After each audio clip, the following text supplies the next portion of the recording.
Hola a todos, bienvenidos a este Cardio TV Focus que hemos denominado Cardiología Ambiental, un nuevo foco en enfermedad cardiovascular. Algunos de vosotros ya estáis trabajando en este ámbito desde hace años, pero para muchos seguro que este va a ser un campo muy novedoso y además tengo el privilegio de estar acompañada por los mayores expertos en este tema. Me acompañan hoy el doctor Jordi Bañeras del Hospital Universitario Vall d'Hebron. Bienvenido, Jordi, que muchos conocéis como innovador en simulación, pero que además es un grandísimo experto en contaminación ambiental, o sea que vamos a disfrutar muchísimo con tu ponencia. También es un verdadero privilegio tener a la doctora Ana Navas con nosotros. Ha hecho un enorme hueco en su agenda para poder estar con nosotros. Ella trabaja en el Departamento de Salud Ambiental de la Universidad de Columbia en Nueva York. Bienvenida, Ana. Y además también tenemos a la doctora Violeta Sánchez del Hospital Universitario 12 de Octubre, aquí de Madrid, que trabaja desde la FEC en la contaminación ambiental y que además es tesorera de la Sociedad Española de Cardiología. Bienvenida, Violeta. Muchas gracias, Raquel. ¿Y por qué hablar de cardiología ambiental? Bueno, pues realmente cuando uno se acerca a los datos son espeluznantes. Tenemos más de 3 millones de fallecimientos relacionados con contaminación ambiental en el mundo, casi 3 años de vida de pérdida a todos nosotros debidos a la contaminación ambiental, muchísimo gasto sanitario y económico, y si bien este CardioTV es novedoso, probablemente deberíamos haberlo hecho mucho antes, pero aquí estamos, arrancamos con ello.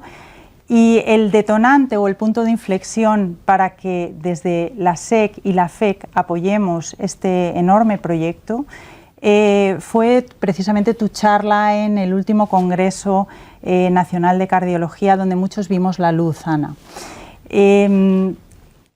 Eso desembocó en empezar a juntarnos de forma natural y conocer a muchísimos expertos que ya, tanto en ámbitos internacionales como nacionales, estaban trabajando en contaminación ambiental. Y esto, bueno, pues en nuestros mejores proyectos se convertiría en un grupo que es lo que hoy presentamos, ¿no? El nuevo grupo de trabajo SEC-FEC Verde, para todas las iniciativas al respecto de contaminación ambiental y prevención cardiovascular que ocurran al respecto, porque no lo decíamos, pero la mortalidad que se asocia a la contaminación ambiental en un 40% es cardiovascular, mucho más que probablemente respiratoria, ¿no? Que a lo mejor tenemos como más interiorizado.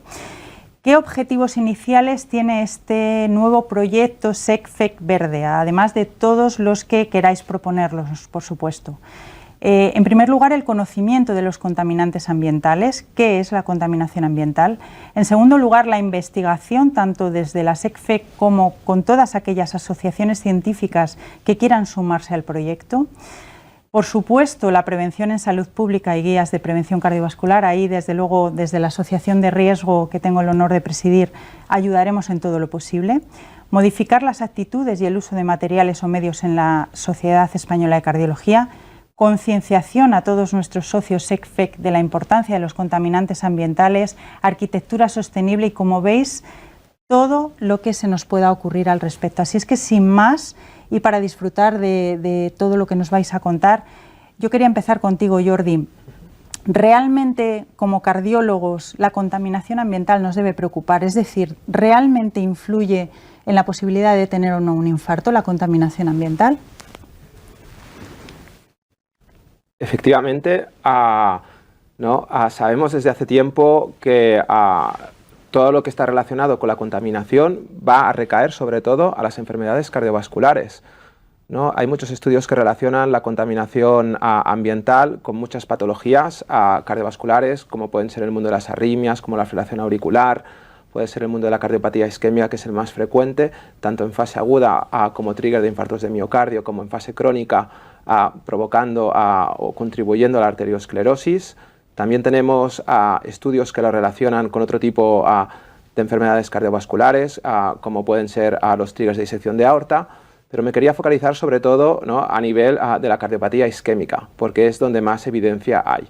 Y hay evidencia sobre todo a efectos a largo plazo, ¿no?, generando arteriosclerosis, y a efectos a corto plazo generando, ¿no?, infartos de miocardio, a nivel de lo que, ¿no?, denominamos que es un desencadenante o un trigger de un infarto de miocardio. Bien, había muchas experiencias, ¿no?, en el mundo, muchos reportes que habían asociado los infartos de miocardio con la contaminación, sobre todo con esos contaminantes más dañinos, que son la materia particulada. Y nosotros realizamos un estudio en el área metropolitana de Barcelona, con una población entre el 2010 y el 2011, y lo que nos dedicamos a observar, ¿no?, fue a ver si había una relación a través de series temporales, ¿no?, entre infartos de miocardio con elevación de DST, con un registro pues muy meticuloso, donde están registrados pues todos los verdaderos positivos, ¿no?, infartos de miocardio con elevación del ST, ¿no?, y aquellos ¿no?, días que había más contaminación atmosférica, ¿no? En esta gráfica podéis observar en la derecha, ¿no?, que obviamente no hay el mismo número de infartos cada día, sino que siguen una distribución, y esta distribución no es al azar, sino que tenemos que hacer esfuerzos, ¿no?, para poder, ¿no?, explicar el por qué, ¿no?, hay una evolución distinta ¿no?, diaria, ¿no?, en los infartos. Entonces, con este estudio lo que nosotros vimos fue que realmente la contaminación atmosférica juega un papel fundamental como trigger de infartos de miocardio, y a las conclusiones que llegamos, ¿no?, fueron que los contaminantes más dañinos, que son la materia particulada PM2,5 y PM10, pero también el gas, el dióxido de nitrógeno, así como el metal plomo, estaban relacionados con las admisiones por infartos de miocardio, que esto ya se había visto en otras ciudades, pero además aportamos por primera vez que estos infartos eran más graves porque tenían más arritmias, ¿no?, en taquicardias ventriculares y fibrilaciones ventriculares, y por lo tanto estaba asociado a más mortalidad, ¿no?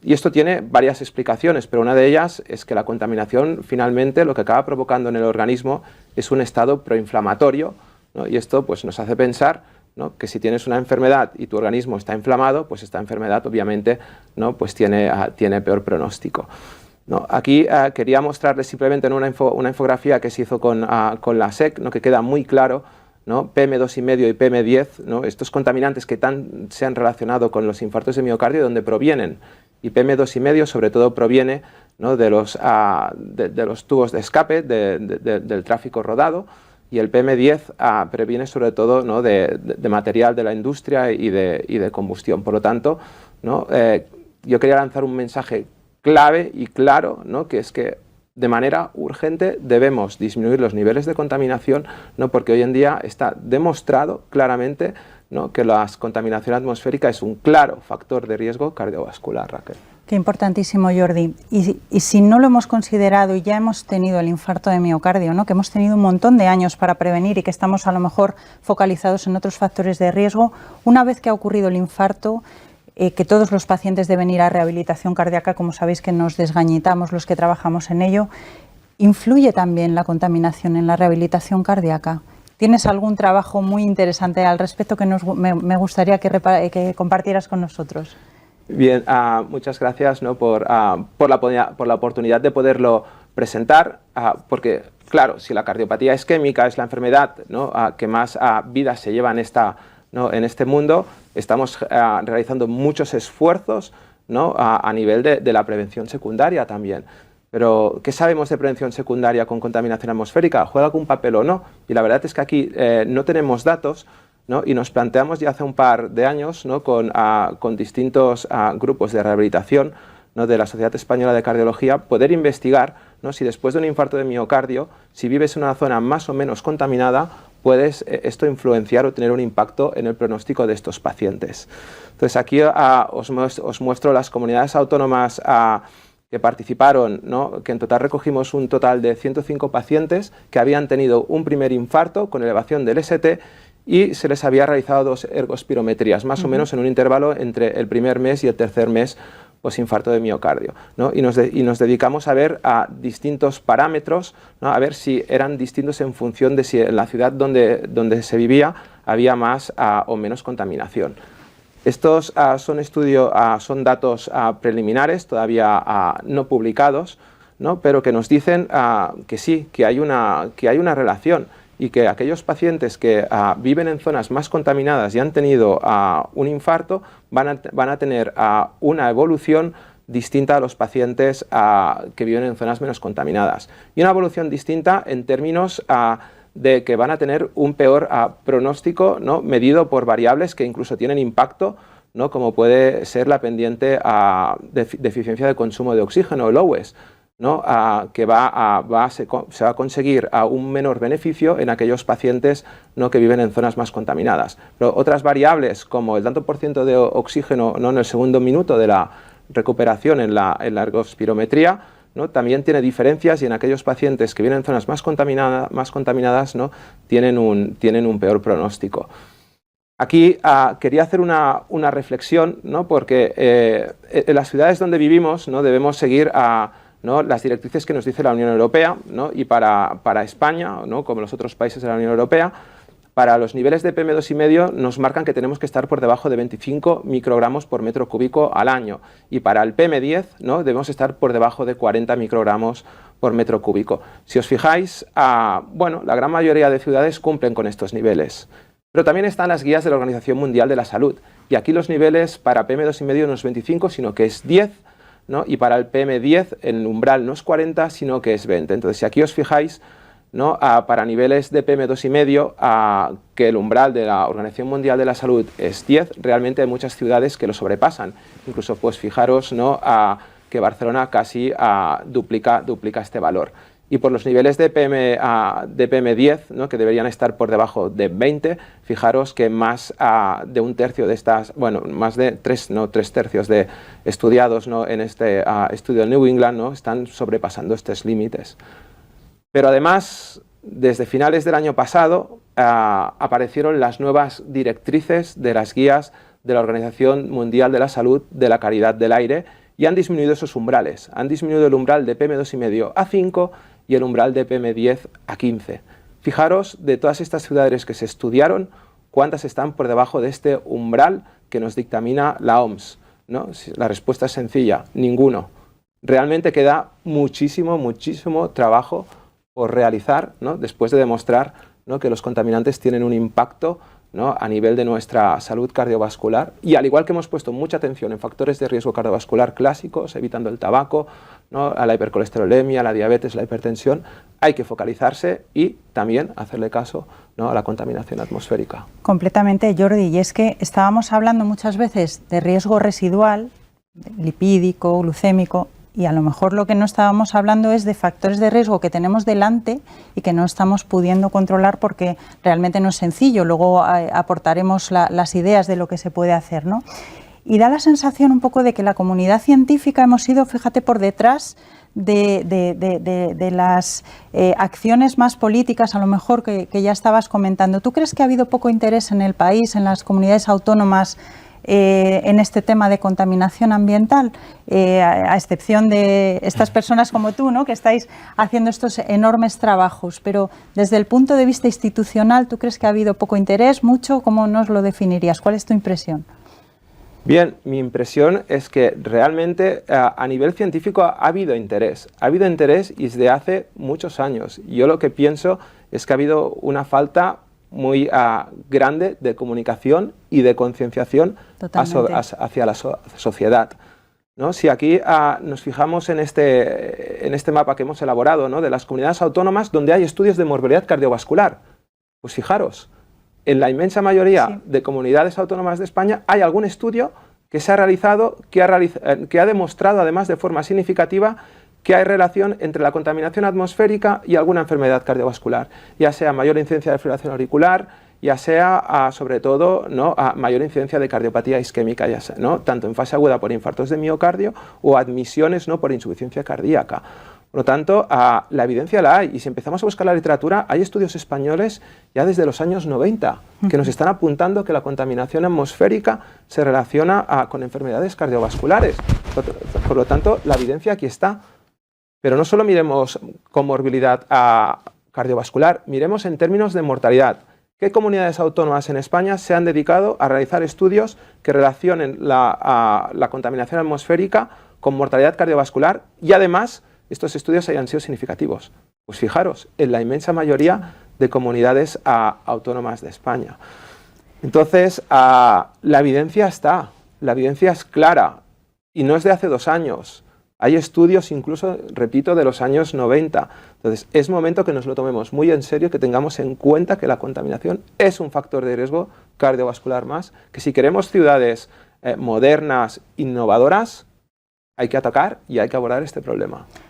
Completamente de acuerdo, y quizá el momento que sí que podemos aportar es el empezar a trabajar en equipo, ¿no? Porque tenemos ahí un montón de comunidades que han trabajado quizá de forma independiente en un montón de estudios súper relevantes, y bueno, pues desde la Sociedad Española de Cardiología y la Fundación Española del Corazón queremos trabajar en equipo y podemos hacer muchas cosas, ¿no? Como sociedad científica. Muchísimas gracias, Jordi. Ana, para mí fue revelador escucharte, y mira que me dedico al riesgo desde hace mucho tiempo, pero fue revelador, tengo que admitirlo, escucharte en Zaragoza, cómo impacta realmente la contaminación ambiental en la enfermedad cardiovascular. Y ya empezamos a acuñar un término, ¿no? La cardiología ambiental. Me gustaría que nos contaras a todos los que nos están escuchando, bueno, pues por dónde empezar con la contaminación y con la cardiología ambiental. Muy bien, muchísimas gracias por esta invitación a estar aquí hoy, y sobre todo muchas gracias por impulsar esta iniciativa en la SECFEC y añadir este componente verde, ¿no? Creo que es un momento muy importante, donde realmente vamos a pasar de la evidencia científica que ya está disponible a la acción. Y el papel que la Sociedad Española de Cardiología y todos vosotros podéis jugar es importantísimo, ¿no? Yo, como persona de salud pública, formada en epidemiología ambiental, siempre he sentido un poco de frustración de no conseguir llegar al mundo clínico, ¿no? Digamos. Pero he visto en los últimos años un cambio muy importante. Y esto me hace ser un poco más optimista de que realmente el mensaje está llegando, y de que sí que nos estamos organizando en equipo, aportando cada uno pues nuestra parte, ¿no? Y creo que esto va a conseguir una acción importante. Entonces, bueno, yo quiero, el tema de la cardiología ambiental, pues son muchos aspectos. Estamos hablando, pero sobre todo estamos hablando de factores de riesgo que son involuntarios. Son factores que las personas, los pacientes, no pueden decidir ellos cuál es la calidad del aire que están respirando, ¿no? Aquí vemos las partículas finas, como ha explicado Jordi, están en el ambiente, están en el aire, las estamos respirando y están compuestas por muchos tóxicos, y van a pasar muy fácilmente a la sangre a través de los alveolos, que es nuestra barrera más frágil que tenemos en el organismo. La absorción de estas partículas finas es prácticamente del 100%. Y de ahí van a llegar a todos nuestros órganos y tejidos, y especialmente el tejido vascular, que es también una barrera fundamental entre la sangre y el resto de tejidos, ¿no? Incluso hay una vía directa al sistema nervioso, vía nervio olfativo, que es también interesante, que también se puede relacionar con enfermedad neurológica y neurovascular. Y son muchos litros de aire, ¿no? Son muchos litros de aire que todos los días estamos respirando, todos los días de nuestra vida. Si piensas en, por ejemplo, si uno toma una estatina, por ejemplo, es tu dosis diaria preventiva, ¿no? Pero tú imagina tu dosis diaria tóxica que estás recibiendo todos los días, ¿no? A través del aire que respiramos, o tóxicos en el agua, tóxicos en la comida, en los alimentos, tóxicos a nivel ocupacional, donde trabajamos. Todos esos componentes de contaminación que están ahí necesitan un abordaje, conocerlos, estudiar la epidemiología, la toxicología, la clínica, como ha mostrado Jordi también en los estudios que han realizado, y a partir de ahí desarrollar estrategias preventivas y de intervención. Entonces yo creo que todo ese conjunto es lo que sería la cardiología ambiental. Y bueno, pues es un momento creo que importante en el que estamos, ¿no? El otro elemento que yo quería comentar, porque está muy relacionado con mi propio trabajo, es que no todas las partículas son iguales. Aunque todas tienen un cierto nivel de toxicidad, sí que hemos visto que algunas partículas son especialmente tóxicas. Y sabemos que las partículas ricas en metales y azufre tienen más toxicidad. Entonces esto es un tema que a mí me ha interesado bastante. Y bueno, si paso aquí la diapositiva, no sé si puedo pasarla. Ups. Ok. En los trabajos que nosotros estamos realizando, estamos estudiando cómo la contaminación ambiental y los metales en sí se desarrollan, se relacionan con enfermedad cardiovascular. El primer estudio que voy a mostrar está relacionado con el estudio MESA.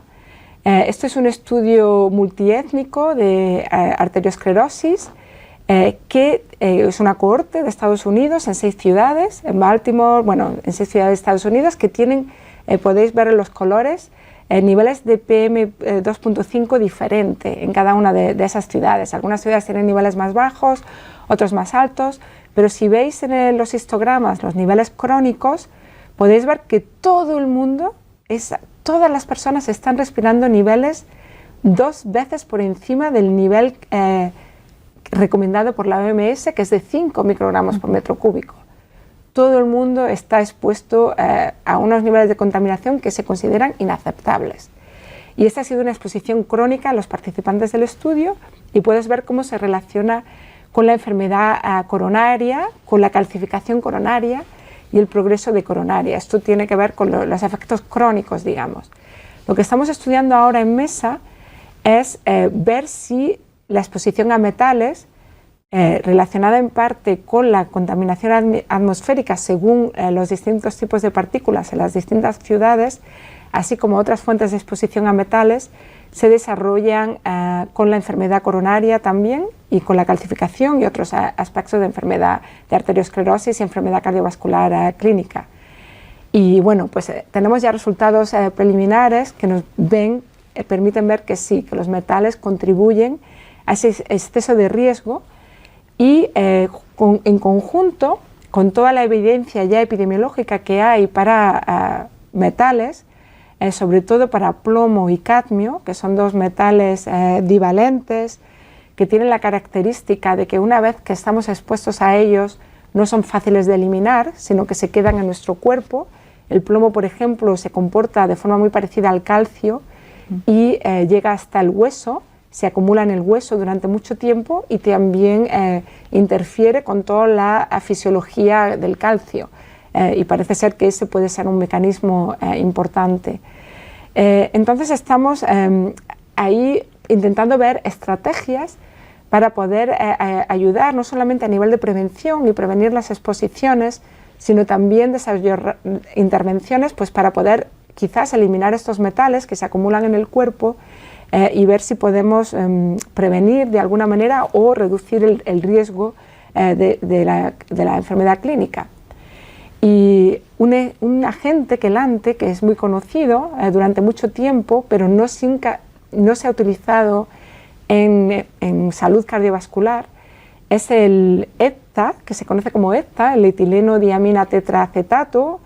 Es una especie de aminoácido, como podéis ver por la fórmula química, es un anión y se va a unir de forma muy sólida con los metales, cadmio y plomo, porque son agentes divalentes. Entonces van a formar este compuesto, que la acción viene de cangrejo en griego, ¿no? Y forma lo atrapa, digamos, el ETA va a atrapar al metal y de esta manera se forma un compuesto que ahora ya sí es estable y no tóxico y que se puede eliminar muy fácilmente por la orina.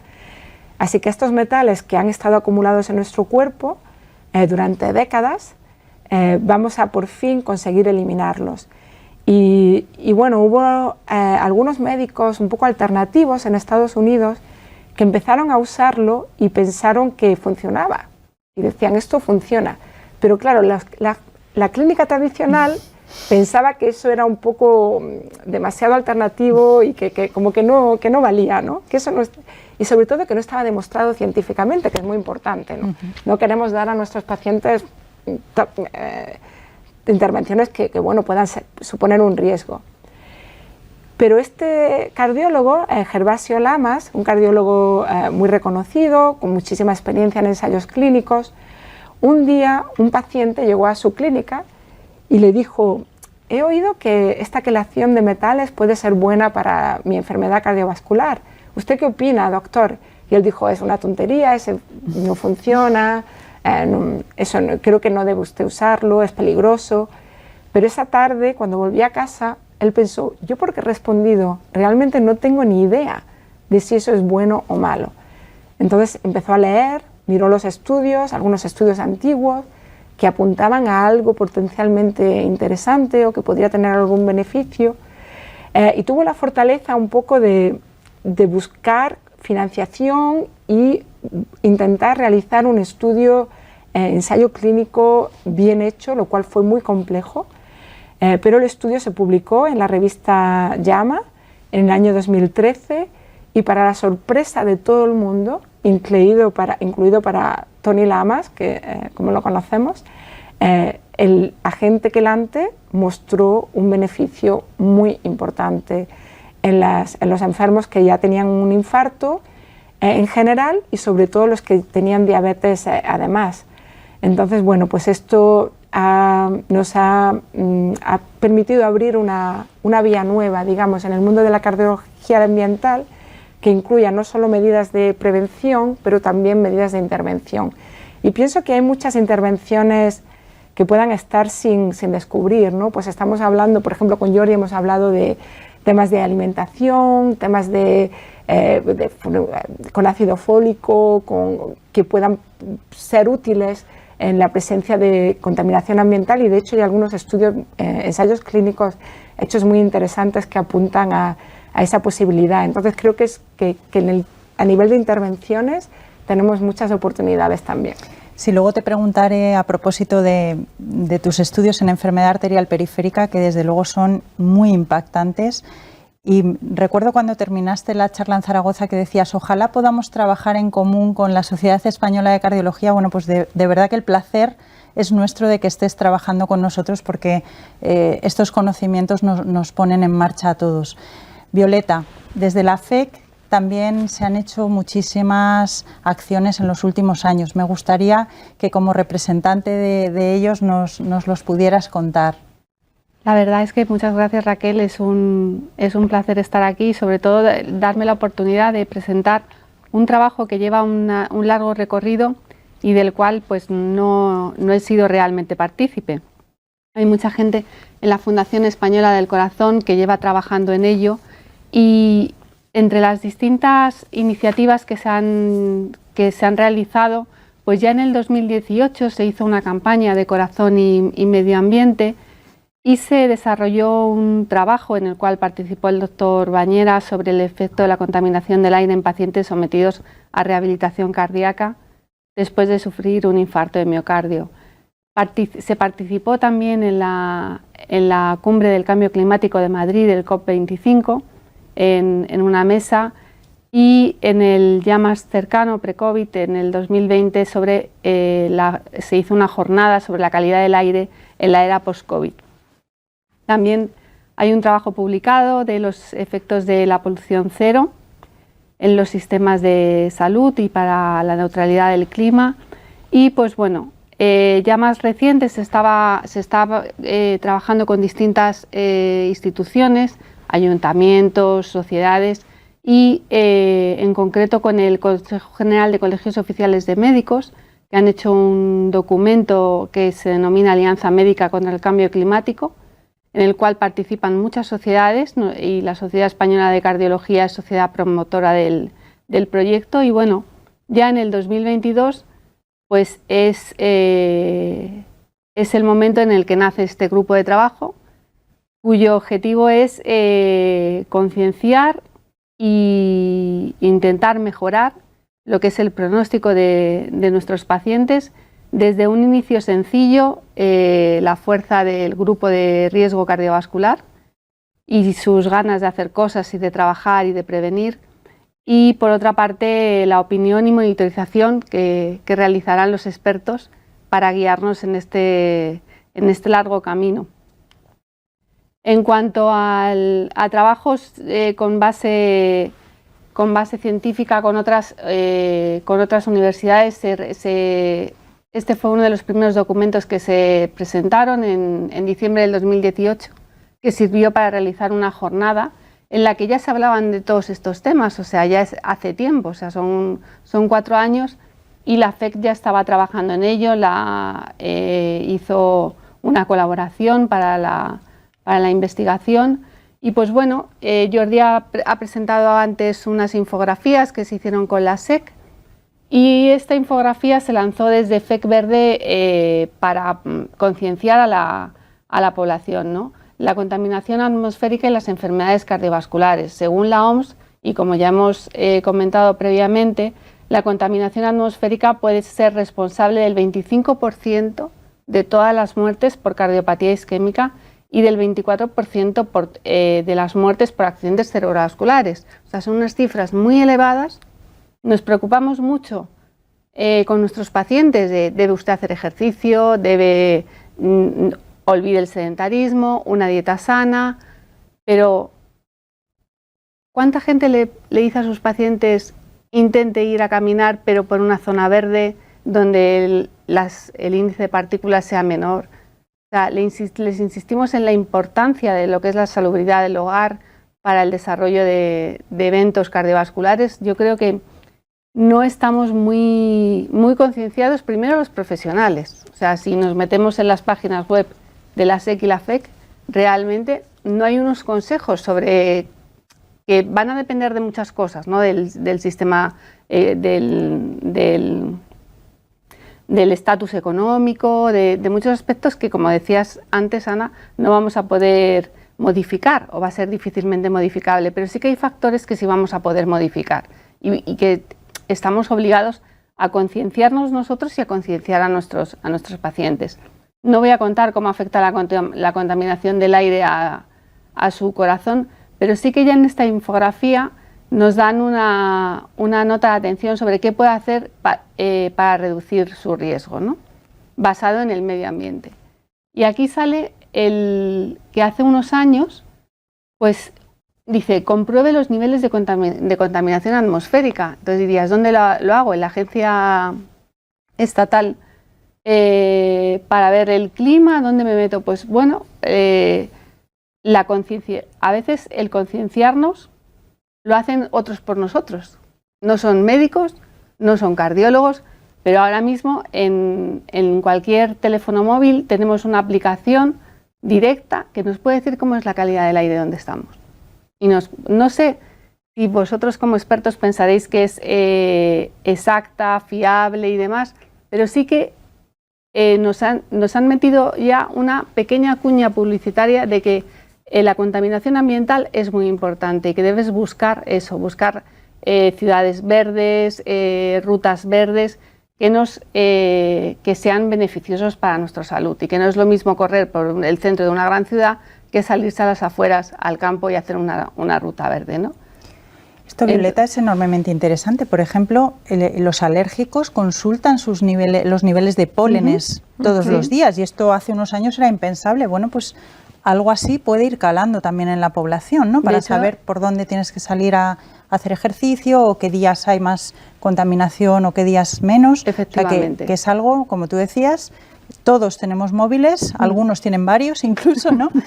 Y es algo que no sé qué opináis vosotros sobre estos dispositivos o estas apps, si son suficientemente fiables como para que podamos recomendarlas, Ana, Jordi. Bueno, yo creo que se basan en modelos que cada día son mejores, entonces pues creo que sí pueden ser útiles. Lo que no está claro si, por ejemplo, a nivel de una calle frente a otra calle, ¿no? La precisión que tienen, yo creo que todavía no es lo suficientemente cuantitativo en ese sentido. A lo mejor dentro de 10 años o incluso menos lo sean, ¿no? Pero creo que todavía no.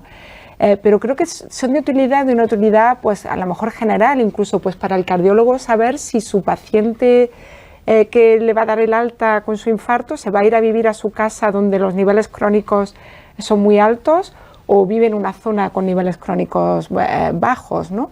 De contaminación. Yo creo que eso podría ser muy útil. Empezar a incorporar esa información sobre el potencial riesgo que puede tener tu paciente, ¿no? Y para el paciente a lo mejor el día de mañana cuando lo tengamos esto esté más avanzado puede que sea útil también para decidir cosas más pequeñas, ¿no? De si corro por aquí o voy por allá. Pero en general también pienso que es útil para que como ciudadanos hagamos presión a nuestros políticos, ¿no? Porque lo que no es aceptable es que estamos respirando unos niveles de contaminación atmosférica en España, como ha enseñado Jordi en su mapa, que esté tan mal comparado con lo que deberíamos de tener. Entonces pienso que si como ciudadanos somos conscientes de eso, porque tenemos esa información en nuestro móvil, porque lo estamos escuchando, porque nuestros médicos están informados y saben que eso no es bueno para nuestra salud, creo que eso va a ayudar a que los políticos y los poderes públicos se lo tomen como más en serio y de verdad invirtamos en ciudades más sostenibles y en países más sostenibles para que podamos disminuir la contaminación ambiental. Creo que es una urgencia y es necesario y creo que va a ser posible. Quiero ser positiva de que vamos a ver cambios muy importantes en los próximos 5 o 10 años y bueno, pues aquí debemos todos contribuir, ¿no? Seguro. Fíjate que desde las unidades de rehabilitación cardíaca, que pensábamos que abarcábamos todos los factores y esto no lo estábamos abarcando, siempre decíamos que el peor factor de riesgo es un mal perfil psicosocial y probablemente lo que estamos incluyendo en ese mal perfil psicosocial es justo todos estos puntos de contaminación ambiental, ¿no? El vivir en sitios más hacinados, más contaminados, incluso de contaminación también acústica, que luego también la podemos comentar. Y ya muchos pacientes, aunque no tengan estudios muy elevados, ellos mismos después de un infarto te dicen tengo que cambiar de vida y me voy a ir a mi segunda residencia del pueblo porque allí me encuentro muchísimo mejor. O sea que sí que la salud ya estaba percibiendo ese factor al que no estábamos poniendo nombre, ¿no? O sea que yo creo que sin duda hay que exigir que las cosas mejoren desde el punto de vista institucional y también hay que concienciar, ¿no?, a las personas y a los pacientes de la importancia que tiene la contaminación ambiental en la salud cardiovascular, ¿verdad, Violeta? Sí. Ibas también a hablar algo de arquitectura, ¿no?, que te corté. Pues incluso los gobernantes se nos están adelantando. Se nos están adelantando ¿por qué? Porque este año se ha publicado el Plan Estrategia de Salud y Medio Ambiente, que es un plan nacional en el cual hay distintas especialidades que están trabajando en común con fondos europeos cuyo objetivo es concienciar a la gente y mejorar lo que es la salud ambiental, ¿no? Y además, en cuanto a la arquitectura, la importancia de las casas, de cómo estén ventiladas, el grado de humedad, el polvo, pues también se ha aprobado, en febrero se aprobó la Ley de Arquitectura y Calidad del Entorno Construido, es decir, van a exigir que cuando hagan casas de nueva construcción tienen que cumplir unos ítems de calidad de habitabilidad para poder construirlas y llevarlas a cabo, ¿no? Y en este sentido, incluso los arquitectos tienen un observatorio, o sea, es un grupo que han formado de un observatorio sobre arquitectura saludable, cuya misión es eso, buscar el diseño de las casas que son más beneficiosas desde el punto de vista de salud. Pues seguro que hay algún arquitecto que nos está escuchando, pero si no, ya es la tarea pendiente que tenemos, incorporar en el grupo a alguien que sepa de arquitectura, ¿no? Sí. Para poder también ampliarnos por ahí, ¿no? Ingeniería, arquitectura, sin duda.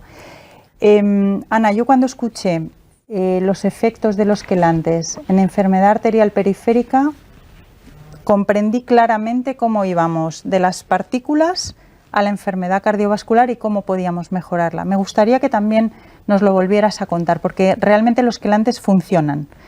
Bueno, por ahora los datos que tenemos apoyan que sí que funcionan, ¿no? Y como he explicado antes, estos agentes quelantes se unen al plomo y al cadmio y, por ejemplo, en esta figura que podéis ver ahí, es un grupo de pacientes, todos ellos con enfermedad arterial periférica o infarto o cardiopatía isquémica y podéis ver cómo, comparado con el basal, si le damos un quelante placebo, lo que usamos en el ensayo clínico, damos una infusión placebo frente a una activa y con el placebo pues no pasa nada, ¿no? Obviamente no pasa nada, pero si le damos el agente activo, el EDTA, que aquí se le llama EDTATE pero es igual, es el mismo, vemos cómo los niveles de plomo en la orina aumentan de una forma brutal, porque hay un 5000% de aumento del nivel de metal en la orina, y esto es porque estamos arrastrando todo ese plomo que tenemos en nuestro cuerpo, en el hueso y en muchos otros tejidos, lo estamos eliminando. Si nosotros podemos pensar que si estamos dando esta dosis, este tratamiento una vez a la semana, que es lo que se hace habitualmente en el estudio TACT, vamos a esperar que vamos a eliminar mucha carga de metal en el cuerpo. Eso es lo que está viendo ahora el TACT-2, que es un ensayo clínico nuevo, que está ahora mismo en marcha. Va a intentar replicar el TACT-1 y ya se ha terminado, pero estamos en fase de seguimiento clínico para los eventos y en un año más o menos, bueno, podremos venir aquí, podemos invitar a Tony Lamas, que venga él directamente a contarlo, sí, ¿no? a la SEC, sería muy bueno. Pero los datos que tenemos, y el TACT-2, como es un estudio randomizado, doble ciego, no sabemos nada hasta que no se pueda abrir el estudio. Pero sí que tenemos datos preliminares para enfermedad arterial periférica. Estos son datos de personas con una enfermedad arterial periférica muy severa. Personas que están ya muy desesperadas, pues con mucho dolor, mucho sufrimiento, mucha dificultad en la movilidad.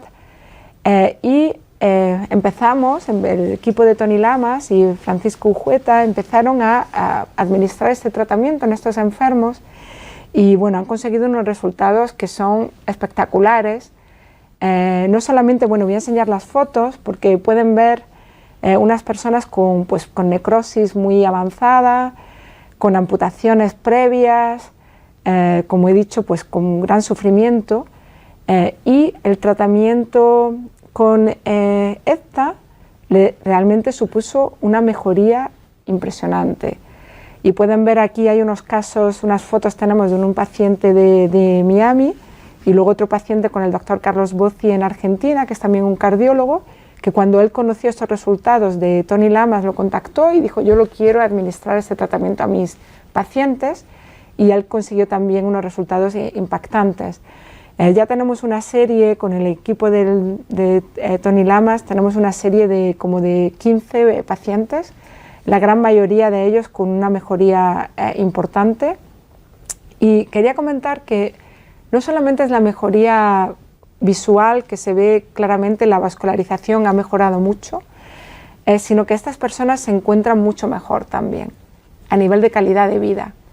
Vienen mucho más optimistas y hay aspectos que no estamos seguros de qué otros beneficios pueden tener esta quelación de metales, porque obviamente estos agentes son tóxicos a nivel vascular, pero son también neurotóxicos y tienen otras toxicidades, y pensamos que puede haber otros beneficios también que estamos muy interesados en investigar.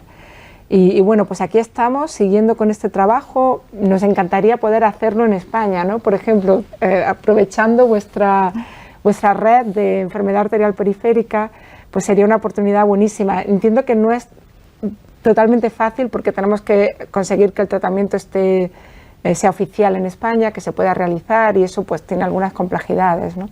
Pero bueno, espero que lo podamos conseguir pronto. Yo también, Ana, y desde luego, bueno, es el mejor marco, ¿no?, para empezar. Ojalá podamos llevarlo adelante, ojalá los resultados sean tan positivos como parece, porque eso desde luego va a abrir un montón de puertas a fármacos que además tampoco tienen ahora mismo pues un patrocinio probablemente desde la industria, y que sea desde un punto de vista enteramente experimental, ¿no?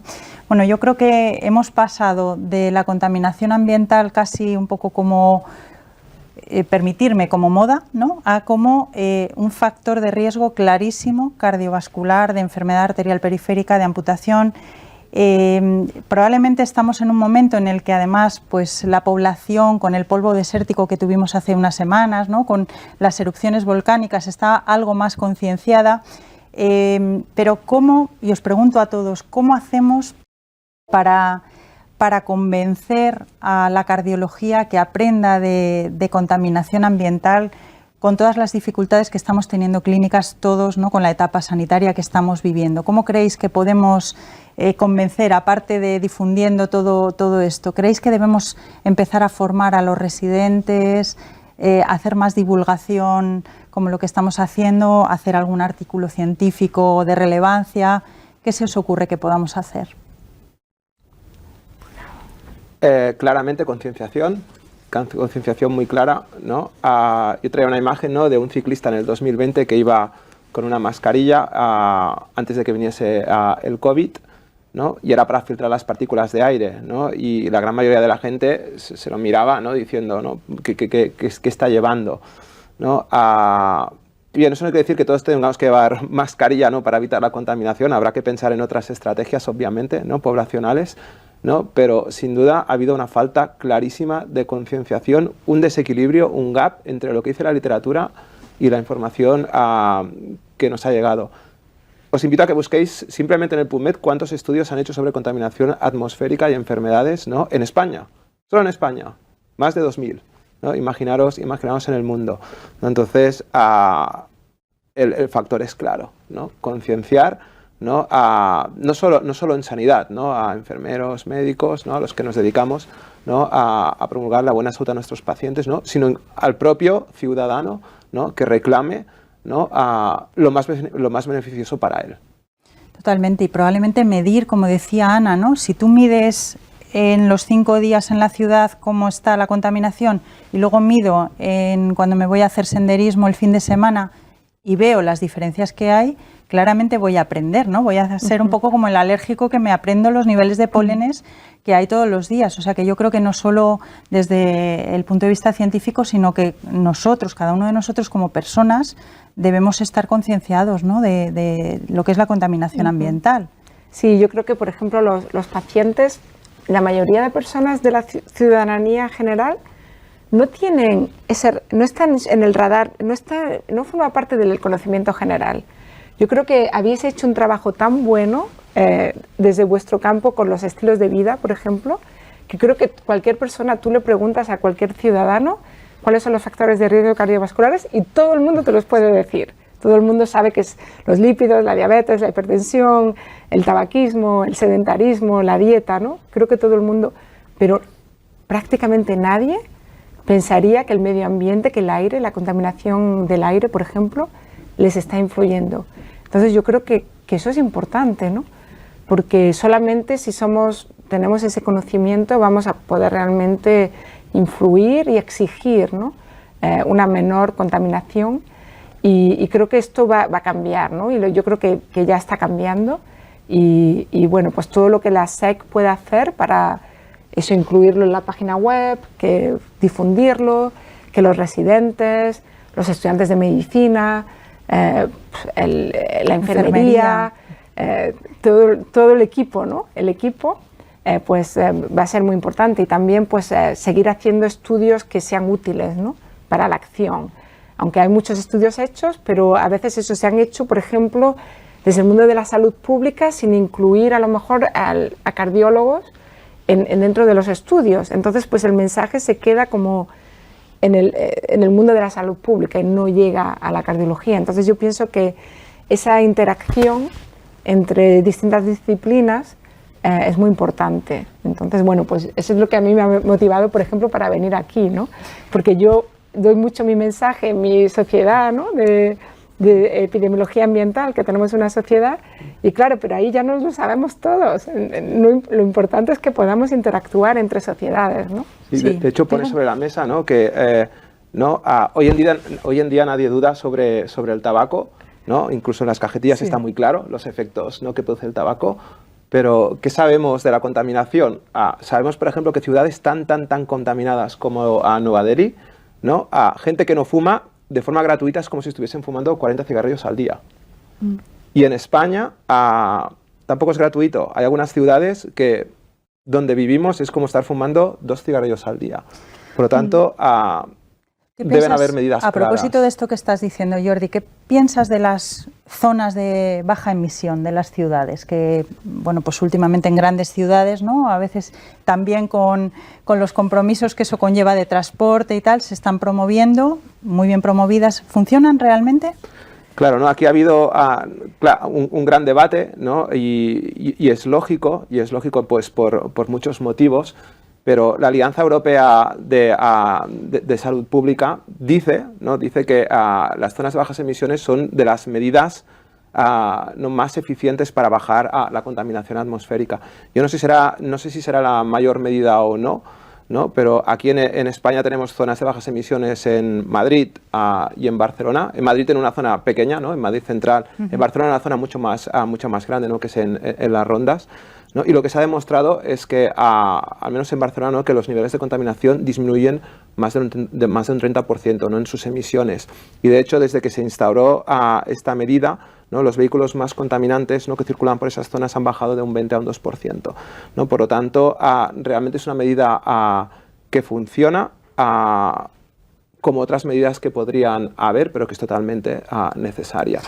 Sí, hoy escuchaba, lo comentábamos antes, ¿no? Que pues en la Comunidad de Madrid, por ejemplo, la empresa municipal de transportes había conseguido reducir un 17% las emisiones con respecto al año pasado. Que la verdad que ahora uno pone en contexto eso y dice, pues qué gran dato, ojalá sigamos todos remando en el mismo sentido, ¿no? Porque hay un umbral de contaminación que podamos, o incluso un nivel muy bajito de contaminación ya es deleteria. Buena pregunta. Yo creo que podríamos hacer la comparación con los lípidos, ¿no? El EDR y la prevención secundaria, ¿no? Lo teníamos en 70, lo hemos bajado en 55.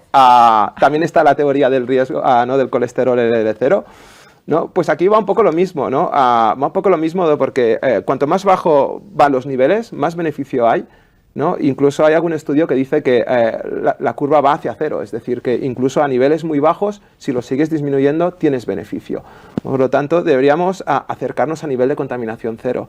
Realmente esto es muy difícil, llegar a niveles de contaminación muy bajos, pero ¿dónde estamos? Estamos en una situación, por ejemplo, como que Madrid y Barcelona, ¿no? Por tener niveles de contaminación de dióxido de nitrógeno altísimos desde el 2010, ¿no? Esto ha llegado, ¿no? a los tribunales de justicia de la Unión Europea, ¿no? En Luxemburgo, ¿no? Y han sido advertidas estas ciudades en relación de lo alarmante que es tener estos altos niveles de contaminación. ¿Y por qué? Por la alta evidencia científica que hay en ellos, ¿no? Por lo tanto, yo pienso que está muy claro qué es lo que hay que hacer.